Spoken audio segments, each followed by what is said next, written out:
Hey, and welcome back to Ferocious Education. This is Ed. Today we're going to be looking at the ticker RTW. The company goes by New York and Company. We can see here that this company has traded around back in December, around up $1, and it's caught the COVID-19 dip down to 0.141. So it's still around double what the price was on the dip. Now, what I'm going to be looking at is a closer look around 1 month, 1 day, since there's a lot of action around here and nothing previously. And we're going to be looking a little bit onto the technical analysis as well, a little bit on the fundamentals. Usually I don't care much about the fundamentals of a company, but in this case, there is a perfect example to where the fundamentals are really important. So we're going to be looking a bit on the averages. So we can see here that the average of the 10 SMA is above the 30 EMA, which is basically, as I mentioned before in previous videos, just an indicator for different averages. We can see what the supports and resistance are. As I said previously, this software is able to populate it, and I've showed I've outlined before how to find them. We can see that there's a resistance currently happening around 40, which is right above here, and then we're going to be seeing another one later on, closer to the 30s mark when I zoom in. In terms of the averages for the average and directional index, we can see that it's actually becoming almost sloppy above 45 to 50. That's where things can become in a little bit dangerous. So you can see that it has rallied for almost 3 days, well 2 days, and a little bit on the third day. I'll show it when I zoom it in, and that movement is coming down to an end. We can see that the stock is going a bit more to neutral, but it is currently at an overbought situation. Now it went from oversold to overbought situation, and then a little bit less to more towards the neutral. Now in terms of momentum, you can see here that the momentum a little bit mimics what the movement of the direction of the stock is. We can see that it has gone downwards, and that's met on the other side. Now, the other next movement would probably be as well downwards, and that's a bit of a dangerous situation. I'm going to be zooming into it. When we're looking into the movement for the MACD, we can see that it might see a reversal later on, just based on the movement that we have up here. So we need to look further into this. In terms of the unbalanced volume, I can see that there's been a little bit of free distribution to the shares where the people who were trying to get out of it over here, which was based on the news that I'll mention in a second, basically sold it to other investors, and thus there was at some point less stockholders than we see at this point at this current day here, 9th June. So zooming in, we're going to be doing 1 month, 1 hour. And you can see here that there has been a significant event that has happened that has affected the stock price. Now, what is the event?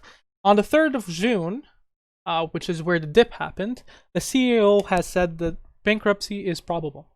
And I'll go over this in a bit. So when a CEO says that, the stock usually plummets. So I think it went almost around 1/4 of the price, from the highs of around 50s to low 40s. So it went around 3 times less in 1 day, which is a major drop, and that's concerning. We're going to be looking closer to the 5 days. Now, still the average on the 10 SMA over 30 EMA in the 1 hour, so that's pretty good, but let's look into the 5 days, because that's a bit of the action where it happened. Let's look into the 5 days, 1 hour. We can see that the stock here has almost gone back to the highs before what bankruptcy was probable, quote unquote. That was mentioned by the CEO. Now, if we were looking downwards into what was happening in the previous days here, it's quite interesting because we can see a lot of the movement on the first day going downwards. We can see that there's been a little bit of difference in William percent R. So we can see here it was more of an oversold, and then it went to overbought, and then overbought, and then it kind of went a bit more neutral. So it's still not on the oversold period. And when we're looking at the MACD, we can see not a strong movement except on this day here in the pre-market, and then a little bit over here, but it saw then a reversal. So we need to investigate closer a little bit towards the last day to be able to hopefully predict what happens in the next day. So we can see here that it's been negative, but here's why opening stuff like this was really helpful. And zooming it in, you can see that the negative effect has been increasing. Now, it's been trading so less than 25 is considered a bit sloppy as well. It's been trading almost around, let's say, neutral towards a little bit off oversold, which is a bit of a good indicator, but it has lacked momentum as it's almost around 0. So let's look as well into the average. Averages look okay, and it is going to be met with a pivot point at 37, which is if it dips below, it's probably going to be staying around 37 to 40, around 40. We looked previously and found a resistance of 40 on the 1-day scale. Now that's very important to look at, but there appears to be some news that was sent out, I think, today in the extended market, so that's very important to look at. But from this point of view, it looks like it's probably going to bleed a bit more into the extended market and into the pre-market, and it's going to still see a little bit more negative. And it might be worth it to try to ride a little bit of a wave where you buy a little bit on the low, sell a little bit on the higher. You can see if you're looking more off around the 20-minute scale, that has happened. You had a dip here, and then you had a little bit higher, and then almost finished almost a little bit higher in the same price. So a good sign. So overall, technical analysis shows that it probably will still bleed a little bit into the morning. You have to look into what the pre-market shows, but I wouldn't be touching the stock, and I'll show you why. There's a form that they have just released, and I usually love to read the news on stocks like this, right? It's very important, and it gives you a little bit of an insight. A lot of people don't read a lot into the forms. Now, this is a long form. But I've read thoroughly through it. Now, there's a lot of different things that has been mentioned here. Things like risk factor, unresolved staff comments, properties, legal proceeding, mine safety. Now, there's a lot of things happening with this company. And it's very interesting to be able to grasp a little bit of what this says. Now, there is a 10K summary down there that is very important to read. I'm not going to go through it because it's a little bit of a long one, but I want to highlight one thing here that I found to be very interesting.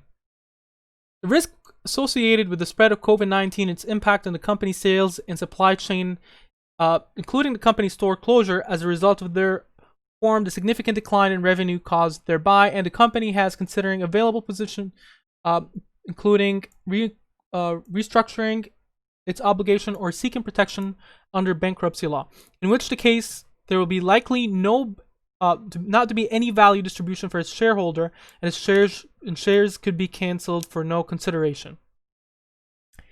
What does that tell me? It tells me that the company is struggling, and that's something we knew on 3rd of June. Now, the company is still showing signs of weakness in terms of that. They haven't opened up their stores and restructured and everything, and everything is back to normal. So that's a little bit big red flag.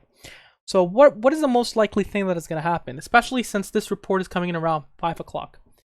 The market opens up around 9:30, and so we're probably going to see, well, I'm not including pre-market and extended market, but we're probably going to see another dip.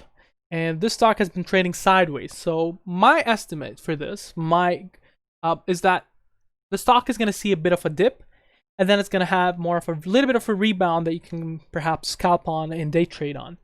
But that's the only thing that I'll be considering for. Something like bankruptcy is very dangerous for a stock because it can render it useless. As you can see from the form, this is one of the stocks that will be very cautious with holding, especially overnight, because you don't know if 9 a.m. they declare that they're filing for Chapter 11. Chapter 11 is protection for bankruptcy, but it's still going to devalue the stock currency highly. Now, there's another company that has filed for Chapter 11, Hertz, and we get to see a little bit on, let's say, 1 month, 1 hour scale what has happened. So the stock has dropped significantly here, and then it increased a little bit down to around 116. Now, in the recent days, it has seen a massive jump. I'm not going to go through the technical analysis, but we can see that it's been a little bit bleeding. Now, a big issue with, well, there's a bit of news with Hertz and stuff, but a big issue is once you have a Chapter 11, the stock plummets. Any word of bankruptcy, the stock plummets. So it has been mentioned in the form, but the market has not fully reacted for RTW for this news. So again, my situation with this stock is that I'm not going to be touching it for a bit unless it has a massive pullback that I can day trade, but I'm not holding it overnight. Let me know in the comments below what ticker you want me to DD next, and have a wonderful day. And as always, subscribe and like.